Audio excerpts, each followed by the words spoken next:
still like that music. You know, after all these years, I still really like that theme music. And each time I hear it on a Tuesday night, I just find it so comforting. I don't use it much anymore in regular videos, but I just love it on the live show. And occasionally, I'll work it into a regular video, and it just takes me back. I don't know. It's really comforting. If you go really early in my video history, I wrote this song out of loops on GarageBand because it was the only way I could figure to make a theme music, and it's kind of terrible. But I guess that is of a time too. Maybe the first 6 months or so it was like that before I discovered YouTube Audio Library, which is what I use because you don't want a copyright strike. Copyright strikes are no fun. But anyway, I should probably start the show, right? So welcome, good evening to the Hemingway Jones live fountain pen show and here on podcasts on YouTube. So hello to all of you who listen only and to those who watch. I try to remember to describe things as well. So each week I like to update you on my crazy analog life and the myriad of rebellions that I undertake each day to keep writing alive and inspiration alive. And the benefits, the untold countless benefits of writing by hand and journaling as well, all very, very important to me. So, very, very important. Okay. I want to say hello to all of you who join each week, especially in the chat. And a special hello to the members of the channel. Thank you so much for being here. And you always get your names at the end because I consider you producers of the channel. So thank you for all your kind support. It means a lot to me. And it's probably a good time to let you know that I have a few videos that have moved to the front. So I normally post out 2 months in advance, but I have some videos on New York City that I'm going to post probably in the next week, week and a half. So if you joined recently, you'll see your name in the end credits of those. But you won't see it again for like a month and a half. Once it catches up with the regular stream, I don't want you to be alarmed. It's simply about when I post it. That's just how it works. So, very, very good. Oh, script changes, huh? We can talk about that sometime. Editorial oversight, actually, fed up with username. That's the one thing I never allow. And I know you're kidding. I'm just saying it's a good opportunity because I love conversations with you guys. So if I ever worked with a brand or something and they sent something and they wanted me to change something, I wouldn't do it. I can't. Like, the videos are sacred. You know, the scripts are mine. There's no AI going into my writing or my editing. I don't know if you can edit with AI yet. If you could, that would be tempting. I wish somebody would edit for me, but my channel is completely written, directed, and mostly filmed. My wife and daughter help by me. So a lot of work. But yeah, editorial oversight is very, very sacred to me. I know you're kidding. I just thought it was a good opportunity to talk about it. So is my volume low? Because I'm using a different mic tonight. I'm using the old mic I went back to. So I'm also kind of in a very I don't know, soft-spoken mood. But I am delighted to be amongst the cursive literate. It is so important. And tonight we're going to talk about things that are becoming more and more rare. And by that, I don't mean things as much as I mean concepts and things you encounter. And the reason is, I was speaking to someone who's a friend, and they were talking about my channel, and they were saying that how it's a shame that I'm in sort of a niche where it's like sort of dying off. That's how they put it. And I'm like, what do you mean? And they're like, well, most of people who are into what you're into are older, right? So at some point they fall off, and I'm like, wow. I mean, there's plenty of young, enthusiastic fountain pen journaling folks, people into inspiration. Probably not everyone who watches is a fountain pen person. Some people are here for the journaling. You certainly don't need to write with a fountain pen. I would encourage you to try it, but you certainly don't have to. It's not a 100% requirement, you know?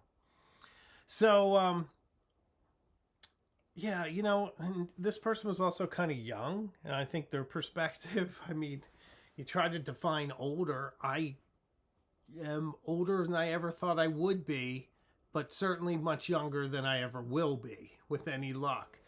And I don't know, I produce toward an audience, but my main motivation is to make entertaining, original videos that will help you to be inspired. So, but in that, it got me thinking about things that are more rare nowadays in life.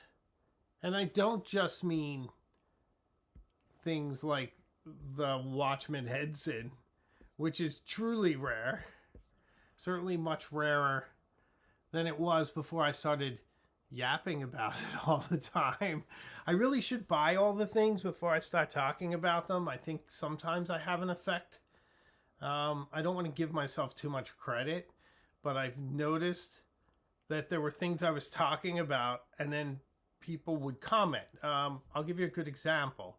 The Waterman Charleston is a fantastic fountain pen. It's Art Deco styled, it's beautiful, and it was commonly available for about $125 because it fell out of fashion. I think they made it in two colors. Mine is yellow, and I think they made it in either black or blue. I can't remember at the moment. But I started talking about it, and I think the title was The Fantastic Watchman Pen You Can Get for About $100. Very true at the time. And then you go look for it now, it's like $300+. And maybe I had something to do with that, but there was a time you could get it for less. So I'm a little aware of that. There's a few things that are coming up on the channel, and I'm like, ooh, maybe I should make sure I have enough of those before I start talking about them, you know. But I do enjoy fountain pens.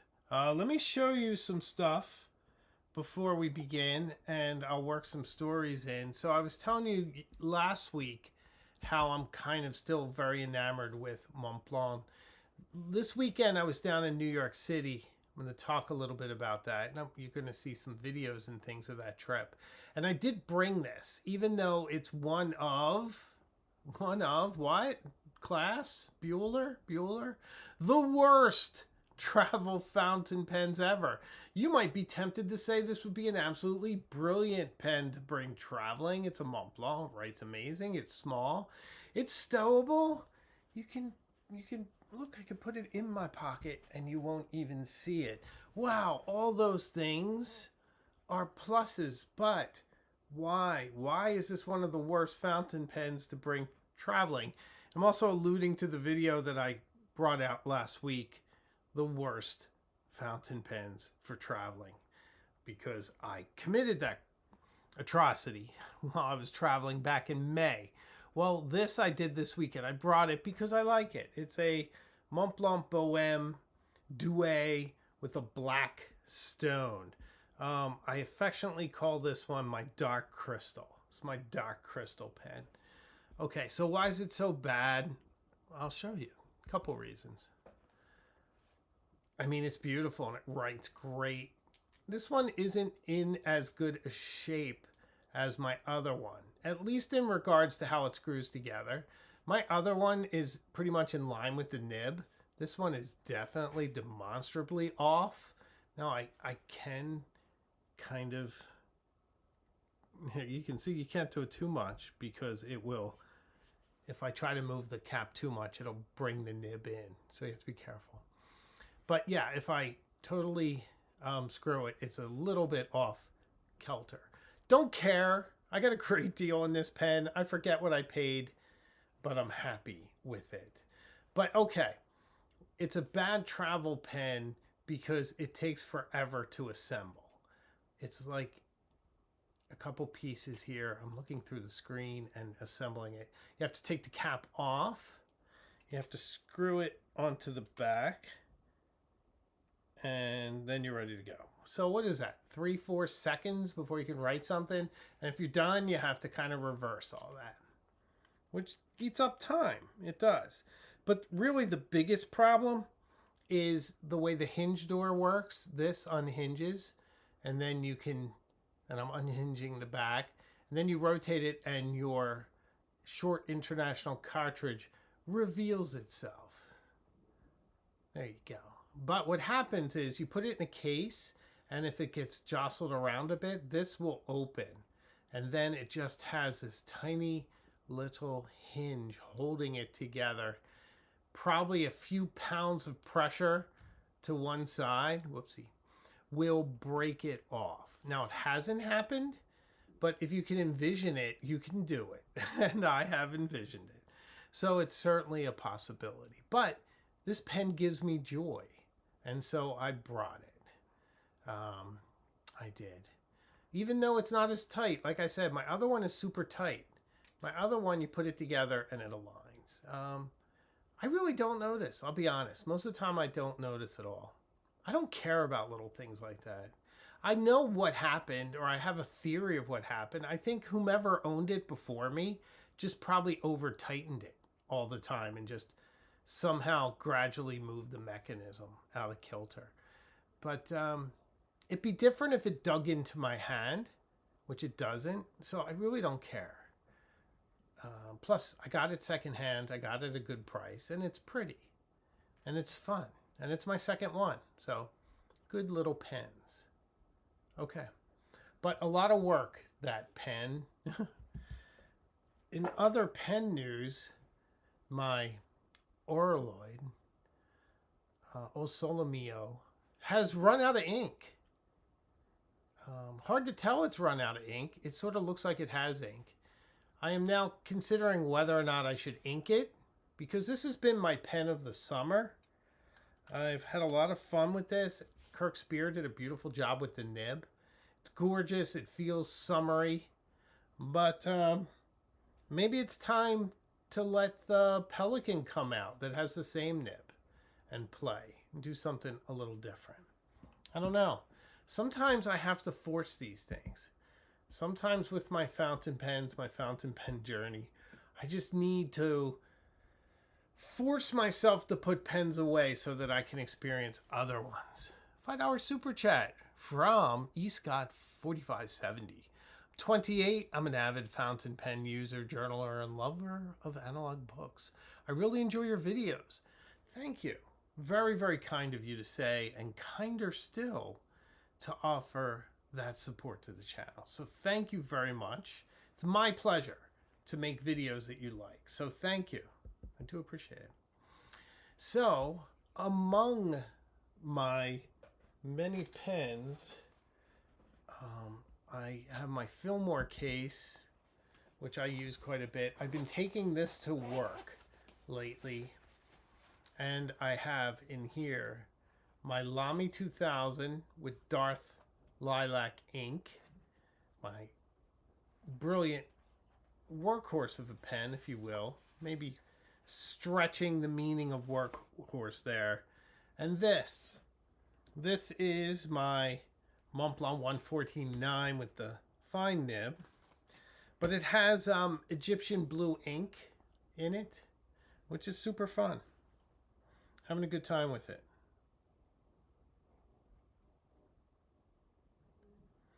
It's a nice color blue. It's a nice vacation from my norms. And it's made by Montblanc. So it's always fun when you use the same brand, I guess.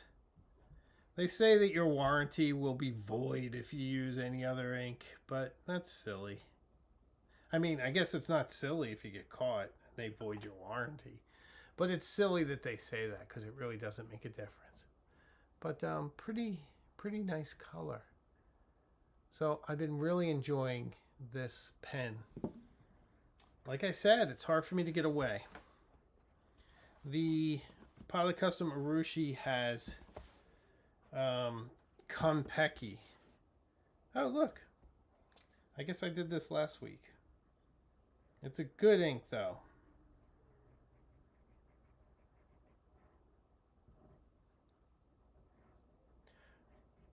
Darth Lilac. Can you guys hear Emmy in the background? I can hear her getting ready for bed. Oh, it's so pretty. Yeah, I like this pen. I like it quite a bit. I also have one more to show. A little show and tell is fun. Do you guys think I should fill up the Aurora Optima again? I am considering it because it hasn't been filled. Oh, you know what? That's right. I put some pens away in here. So my Nock/Galen Leather. I have my Watchman 52, my Wall Eversharp, because they were just on my desk forever. So I put them in here to keep them safe. All right. Let's talk about some stories.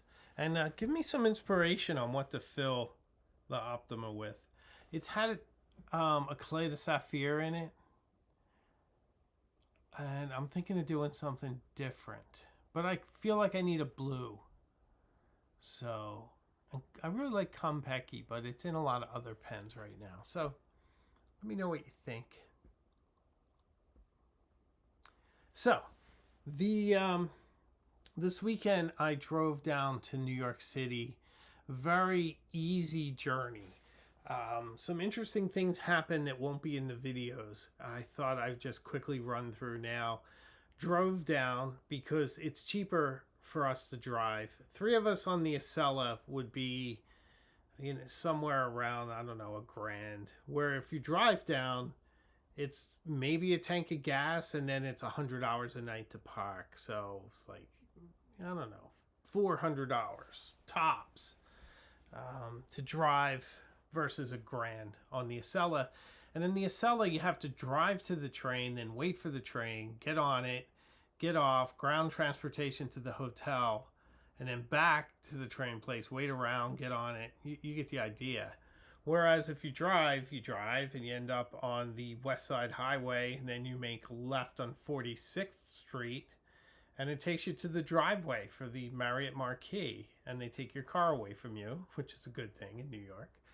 And you get to have some fun, which is very nice. Oh, Hazel Oxford Blue is a brilliant suggestion for the Aurora Optima. Very, very good suggestion. So in the Marriott Marquis, we got a very nice room facing Times Square, which for some reason I requested. I wanted to be special for Helen's birthday, but I forgot. It's Times Square, and most of the time that's fine. It wasn't noisy, but this weekend there were Argentinian soccer fans, and they were having a blast. One night, Saturday night, really. And to fast forward a little bit, we had to cross the crowd to get to our dinner reservations. And they were all very, very nice. They were having a blast. We were excusing ourselves and kind of cutting between, and they were ushering us through and, you know, making funny comments and things and just being very, very lovely. And then I got to the corner where the barricade was, and I asked the police officer, do you mind if we cut through because we have dinner reservations? And he's like, oh, no problem. Let me cross you guys across the street. So he crossed us across Times Square to get to our favorite sushi restaurant, Sushi Lab, on a roof deck, which is super fun. So we had a great time there. I filmed a lot in New York, and I mentioned there's a couple videos coming out. Next week's video is how to remember how to remember every travel. No, that doesn't sound right. Why do I forget my own title? Hold on. I'll tell you what it is. I got it right here. How to remember every trip. That's what it is. How to remember every trip. So it's essentially how to make a publishable quality travel journal while you travel. What details to look for, which books to use. I give 3 suggestions, 3 pen suggestions. I give all sorts of inspiration and ways of thinking and writing. And the B-roll is me. Actually, the A-roll is me around the city. I actually recorded it in Bryant Park at the Park Avenue Armory, and in Grand Central Station. Those are the 3 major locations that I recorded it and moved around. So I think you'll really like it. It's a lot of fun, and it'll help you to write a compelling Anthony Bourdain style travel journal for yourself that you can treasure for the rest of your life. So that is next week. And then I have one on stationary discoveries, because I found some really amazing stationery. One in an obvious spot, but one in a not so obvious spot. I'm super excited about that. I don't know when I'm going to put that up. I was thinking about putting it up tomorrow, but I might put it up Friday. I don't know. It's ready. It's done. The video for this week is on the Pelican M805, and it's on that pen plus so much more. If you've ever seen Tarsem Singh's movie The Fall, we talk about stepwells and the history of those. Talk about architecture in New York City, even though it predates me going down there. So I recorded it like 2 months ago. But this is a very compelling, classic Hemingway Jones style video with a lot of history.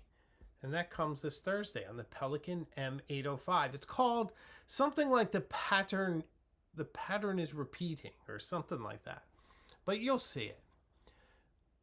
BJ Backitis, $10 super chat. Thank you so much.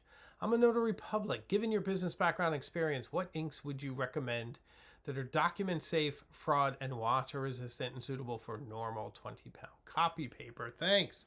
It's funny. I am not too terribly obsessive, my friend, about inks and being water safe, because the things I sign, they get duplicated immediately and they get put into vaults immediately. So it doesn't have to be super archival, unimpeachable quality ink.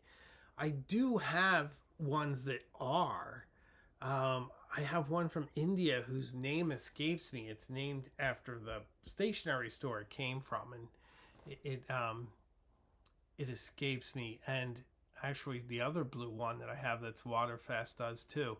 So I might have to get back to you on that one. But just, by the way, thank you so much for the generous support of the channel. But on a bigger point, when I sign something, it gets instantly scanned, it gets sent to a couple different locations, and then it gets put into a vault for safekeeping. So waterfast is not that much of a consideration. Though clay to sapphire, I guess, isn't. So, and that's the one I mostly use. So, sorry I couldn't be more helpful. I know it's Diatramentis. It's the blue that's archival, but I forget the name of it. Is it archival blue? Could it be that simple? Hazel, where are you when I need you? I can't remember. Texas Easy Writer, $20 super chat. Great short of you in Times Square. Quite the dapper look in that blue blazer. Thank you so much. Thank you for the super chat. Hope you're doing okay. I appreciate it. So yes, I put up a short a few days ago in Times Square very early in the morning. So I kind of had it to myself. If you notice, the angle is kind of lower because my daughter took the video. But there's not that many people in the frame with me for Times Square. And I am wearing a blue blazer. I wore a lot of my blue blazer this weekend. And I wear it a lot to work too. I am very into blue blazers. I just find it's like my superpower. If you need to use the bathroom, you're wearing a blue blazer, people usually let you use the bathroom. If you need a little help, people seem a little more amenable. You look presentable. Hey, help that guy out. He's wearing a blazer. I love it with bow ties. I wore a bow tie this weekend to the libraries. On Friday, I was in the library all day. I was in the Boston Public Library, and I was in the Morgan Library. So I had a lot of fun at the libraries. Great times. So yes, thank you. The other thing is, if you see that short of me, you can see the wildfire haze. Massachusetts was hit with it before we left, and then we drove to New York, and then New York got hit. So a very hazy weekend. David Pearson's my friend. How are you? $5 super chat. Thank you so much. I'm enjoying the new Mont Blanc Ferrari Classica made with sepia wood. It's a true masterpiece and also a miracle. Traded a few pens for it, even I'm thankful. That's wonderful. And thank you for the support of the channel. That means a lot to me. Thank you so much. I'm glad you like your pen. It sounds interesting. I am not a big wood pen fan, but I'm happy if you're happy. I celebrate it. And Steve Post with his $5 super chat. Thank you so much. Says your volume is low. It shouldn't be. I hear you. I heard somebody say that earlier, but I don't know. It's Ecamm. It's not me. I used the other mic last week. I think I see what it is, guys. Oh, gosh, I hate this. I bet that's better. See, it's so frustrating. Ecamm doesn't recognize the microphones that are plugged in. It requires you to do it. So it was doing it off the MacBook microphone. I'm really sorry, guys. Ecamm is the absolute worst software I've ever used in my life. And I should change it. I've been saying it forever, but I'm afraid at what else is out there. $9.99 super chat. Hello, just wanted to pop on and say hello. I just got back from 2 weeks in Lake Como in Madrid. Yes. Visited pen shops in Milan and Madrid, but no purchases. James McNamara, thank you so much. I appreciate the kind support. Yeah, well, all I can say is I was in Madrid. I spent so much time in the Prado. Oh, it's just such an amazing museum. So much time. And then Milan has some interesting things. I enjoyed it. I'm glad you had a good time. Thank you for the support. Okay. So, New York was an absolute blast. We had great food. It rained on us one day. There were torrential rains that flooded parts of New York City, but fortunately not where we were. We were uptown, and it kind of happened downtown. So it was nice to avoid that. But I did have to dive into a gift shop and buy 2 umbrellas that cost me like $100 for both of them. But they had cats on them, so they made my daughter happy. And we were somewhat covered by the rain. I'm cleaning my glasses. They're so dirty. All I see is glare and smudges, which is no fun.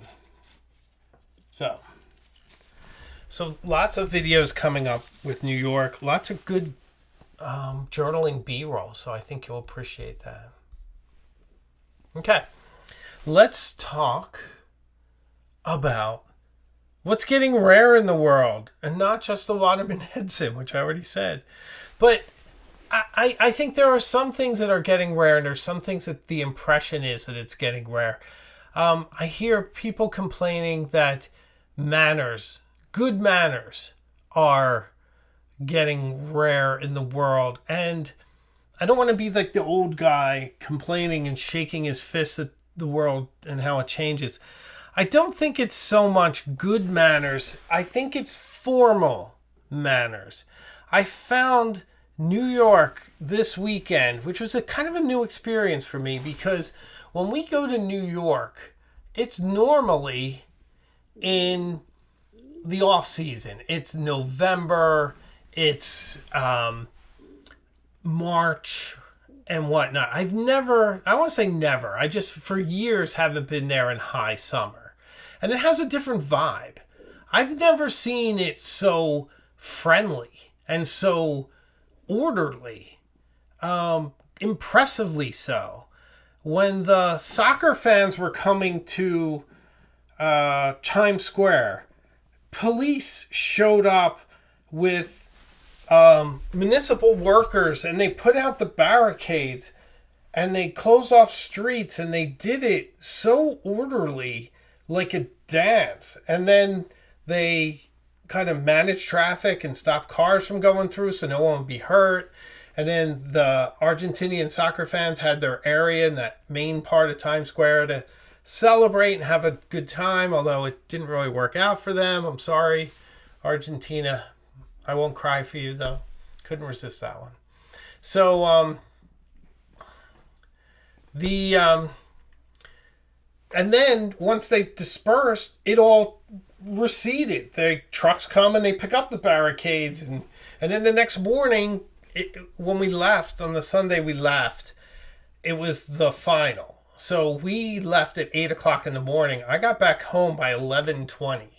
So that's not bad, from the Marriott Marquis to my front door in 3 hours and 19 minutes. I was very impressed with that. And I don't speed, so it's just no one was out.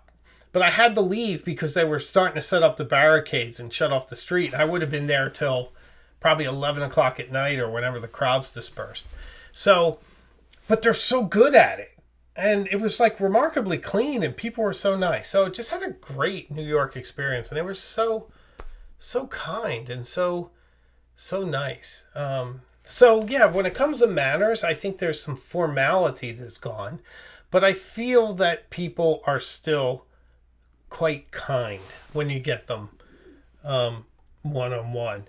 However, I can't say the same for handwriting. I feel like handwriting is becoming increasingly rare, even in my world. I know that AI is creeping everywhere. I don't often write my scripts with a pen. I do sometimes, but I generally write my scripts on my iPad. This iPad Pro has a fantastic keyboard, and it feels very ergonomic, and I feel very creative on it. So I usually write my scripts on there. But occasionally I do write them longhand. And when I do, I dictate them back into that machine by reading what I've written. So that's kind of my way. DW raises a good point that New Year's Eve makes Times Square practice good practice for them. Yeah, I think you're right. And also the ball. It used to be you couldn't see the ball at Times Square. Now it moves up and down. You see it kind of all day. It just moves up and down. That was kind of neat. Or at least it did when I was there. So handwriting is becoming increasingly rare, which is kind of a shame. I do love to throw my cursive into the mix all the time. I leave messages for people, memos for people in cursive. Brick by Brick 75. Hello, my friend. How much? $15 super chat. Thank you so much. Onward and upward. Need to pop off. Second walk of the evening. Indoor. Calling my name. See you all next week. Be at peace and rest. Thank you. Thank you so much for the support. I appreciate it. And we'll see you soon. The replay will be up. So enjoy. Long conversations, I think, are getting more and more rare in this world. I don't feel that people ask enough questions. Neither do they seem engaged enough to wait for answers. I hope that changes. I hope that people get more curious, not just about themselves, but also the world around them. Engage, ask questions, learn things. You can always learn something. Men in hats. I'm on a mission to restore the notion a man does not leave his house without a hat, a fedora, my personal favorite, or a bowler. That would be wonderful ink-stained adventures.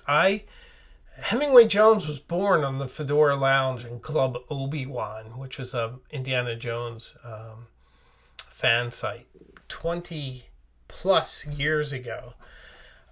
The thing is, people do wear hats. They just wear baseball caps now, sadly, but that's where we are. I do love a good hat myself and have a great collection of both vintage and modern, including several Indiana Jones hats made by Steve Delk, who made the hat for the fourth Indiana Jones movie, and also a Herbert Johnson, which is the classic Raiders hat. So pretty good stuff. And I even have a gray one for the seaplane scene.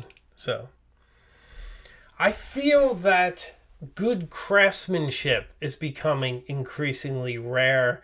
I feel like things fall apart much more often than they used to, that they're not as reliable as they once were.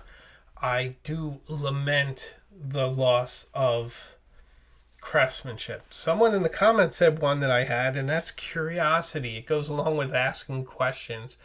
I'm shocked at how incurious many people are. I don't know if this is all anecdotal or if it's an epidemic, but I do know they say that literacy is down 40%, I believe, in 20 years. And that's terrifying, especially for a country that relies on an educated citizenry to have proper elections and get high quality, well-reasoned, intelligent people with solid judgment to run the direction of the country.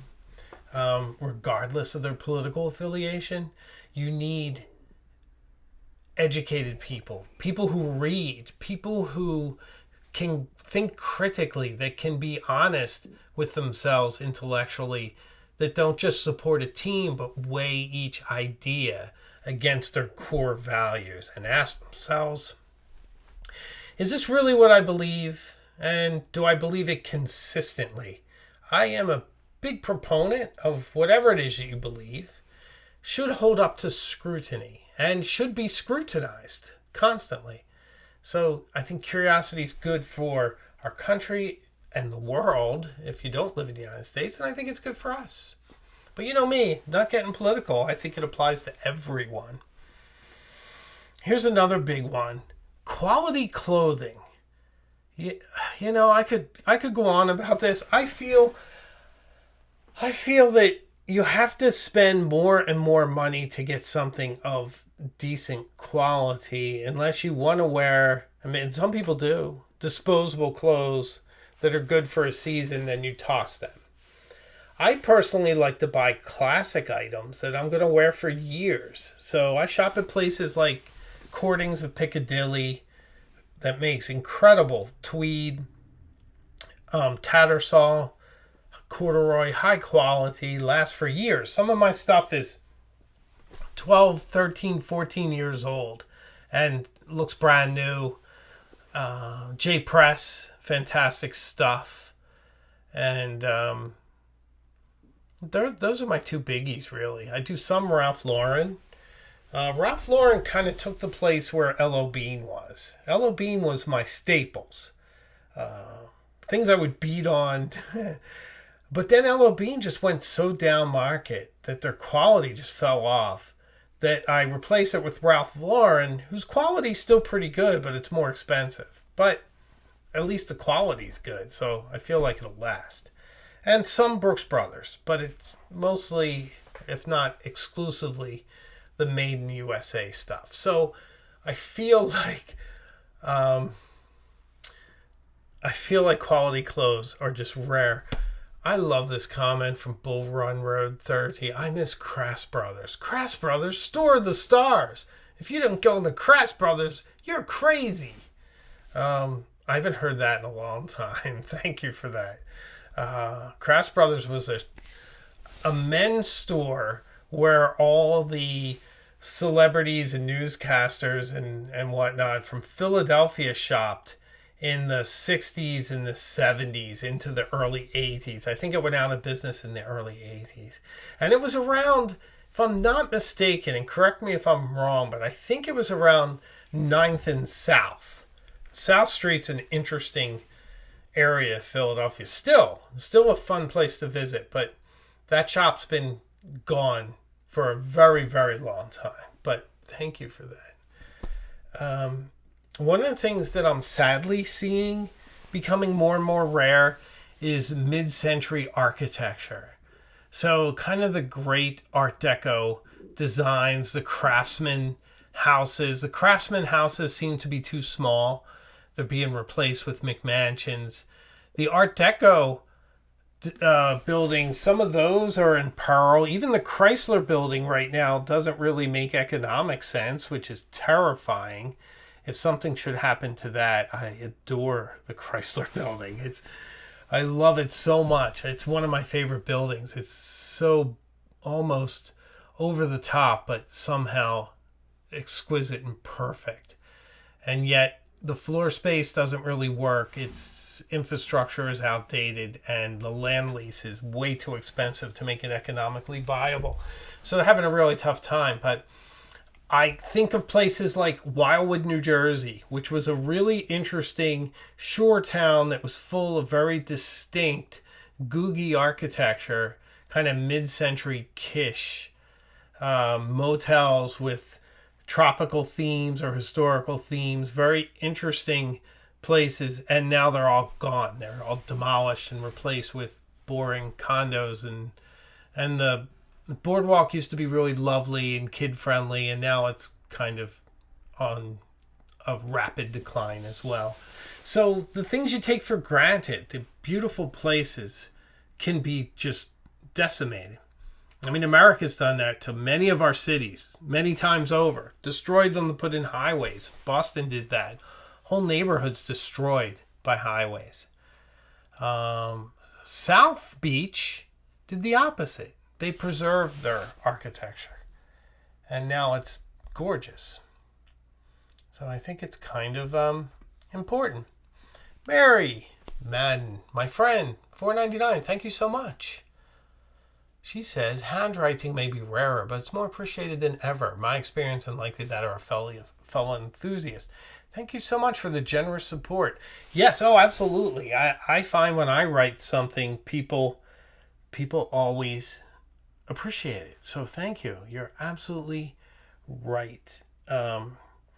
So I do feel like people want to live in beautiful places. So if you have the opportunity to slow the destruction of your town, whether it's to destroy some gorgeous 19th century landmark and replace it with a glass box, or similar, or like Wildwood that destroyed its whole cultural history, and the one thing that made it unique to put in more $1 million condos for rich people.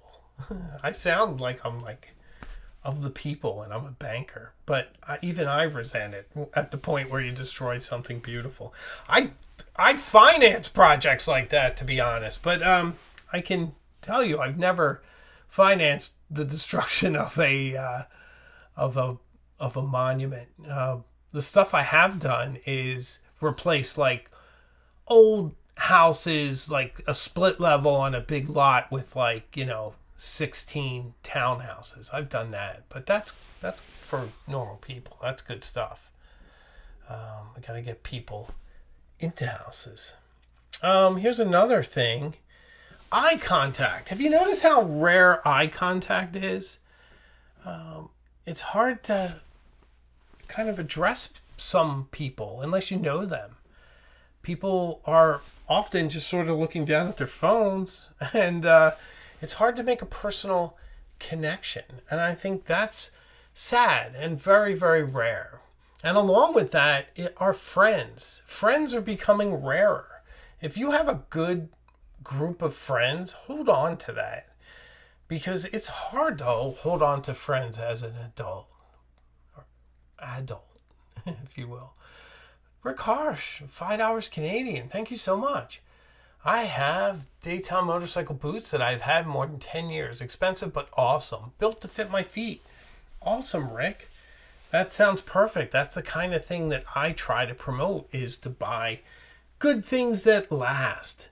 Good things once that you will have for many years. Very, very important. Thank you so much for the generous super chat. The other thing that's rarer, becoming rarer, is accuracy. Have you noticed? Thank you, DW7324, for that $4.99 super chat. I appreciate it so much. Thank you. Thank you for your generous support. Why is it that you can almost count on people being inaccurate, of not doing it? It's almost like if somebody says, I'll be there at 1 o'clock, and then you're running late, you can be like, well, they're not going to show up, because you can almost count on them not being there. And I feel like it's something we need to culturally get a handle on. We need to insist on excellence and accuracy. I feel bad calling these folks out, but I'm going to. I called the Marriott Marquis to make my reservation for this weekend with my wife. I wanted a nice room, so it was a pleasant experience. Well, I was on the phone with the agent, who was very, very nice. She couldn't have been nicer or more helpful. But she did something wrong with the reservation, and then she's like, I'm going to cancel that one, and I'm going to create another one. So I'm like, okay, whatever, fine. I don't care. As long as I get the same room, all that. So when I went to check in, the lady at the desk was like, are you checking in for 1 or 2? And I'm like, what do you mean? She's like, well, you have 2 reservations. And I'm like, I don't have 2 reservations. There's 1. I do remember the agent did something and then, had to cancel it, make another one. So it's something like that you guys did. You should be able to see that. I was very nice. There wasn't an argument or anything. It was a very nice exchange. But I was like, oh, no, not 2 reservations. And she's like, well, don't worry. I am going to take care of this, and you won't have to pay the normal fee of a day's stay. And I was like, well, why would I exactly? I didn't do it. It's not my fault, but okay, thank you. But inaccuracy, even the nicest people are inaccurate. And it's very, very disappointing. I'm going to take a little break. I want to show you something I picked up in New York. So I picked this up. Let me get rid of me.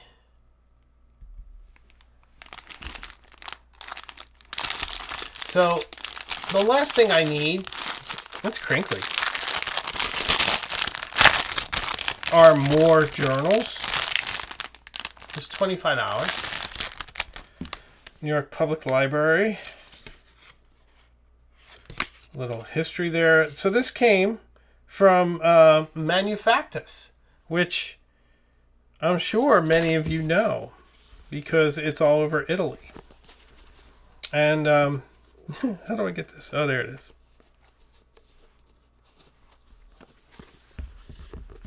So this is coincidentally enough, a travel journal with nice fountain pen friendly paper glued in here. Manufactus, made in Italy. Fatto in Italia. So, $25. New York Public Library. Who could pass this up? Oops. Not me. I didn't. I bought it. So, super fun. And just to kind of show you, pocket sized. Kind of like a Grail journal, right? You could be like Henry Jones Sr. and write your Grail journal in here. So, very nice. Couldn't resist it. Don't need it. but bought it anyway. Can't be helped. Can't be helped, my friends. Ink-Stained Adventures. $10 super chat. Thank you. The rarest thing I know of today is discourse. Too many people hating over opinions and differences. Discourse is a lost art from today, sadly. I agree. I think I'm pretty good, and thank you so much for the generous support. I appreciate it. I'm pretty good at debating when I disagree with people. I'm pretty good at not trying to destroy people in an argument.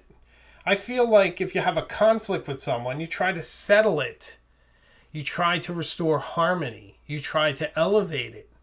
It's rare when it's all about your position or theirs. It shouldn't be parsed that way. It should be, how do we work this out? Right? Originality. Very, very rare. Very, very rare. And I'm going to talk about MySpace, which is not MySpace, the website. MySpace being YouTube, my home. Almost been on here for 4 years or 5 years? I don't know. I should check it, but it's coming up this August. And it's a bastion of repeating things. It's a bastion of certain people being the tastemakers or the opinion setters and many other folks falling in line. It's also, I can smell AI writing a mile away, and there's a lot of it on here. It offends me as a writer. It really does. Nathan King, my friend. How are you? $50 super chat. You legend. Thank you so much. Very, very kind of you. Thank you. Excellence. That's what we must aim for. I agree. Thank you. Thank you so much for the generous support. I appreciate it. Yes. Yes, excellence. Why is excellence rare? I try to make my videos excellent. I do give myself a little bit of a break. And thank you, Nathan. Great to see you, my friend. Big, big hugs. Big, big hugs. Thank you. When I produce one of my videos, I watch it on my big television and I try not to blink for the whole time I watch it so I don't miss anything. Things can happen fast. It's usually 2 mistakes I'll let by if they're minor. And that's things like titles. Titles are hard. And if I see a small misspelling in a title or a space where it shouldn't be, and it's not the main title, it's just kind of there to give extra information, I'll probably let that slide as a person who makes videos because it's very hard. I have to fix it and then export it again, then upload it again, and then recreate all the stuff around it for YouTube. So if it's a cut mistake, I won't. I can't let that slide. If it's a sloppy cut, or if there's an orphaned clip where you get like Tyler Durden for a second and he's not supposed to be there, that's got to go. I can't allow it. It bothers me. But I try not to be too hard on myself. And actually, there are people who watch videos that are hypercritical and they're looking for the errors. But then they'll comment. So you get a comment out of it. So, and they think they're so clever that they found a mistake. And it's like, yeah, I saw it. But, I just didn't fix it. It's sometimes sad when that happens. Take a video like Romanticize Your Life. I don't think there's any mistakes in there, but let's pretend there were. And then that's what you got out of it. It's kind of sad, I think. I don't know. $4.99 super chat from Mary Madden. Hi, Mary. Again, I appreciate you. HJ, tonight's topics remind us how being civil, appreciating aesthetics, choosing high quality, and paying attention to one another are all important. I agree, Mary Madden. Thank you. And friendship, too. And I appreciate you being there for me. You are the best. So thank you. I appreciate your generous support and just always being there.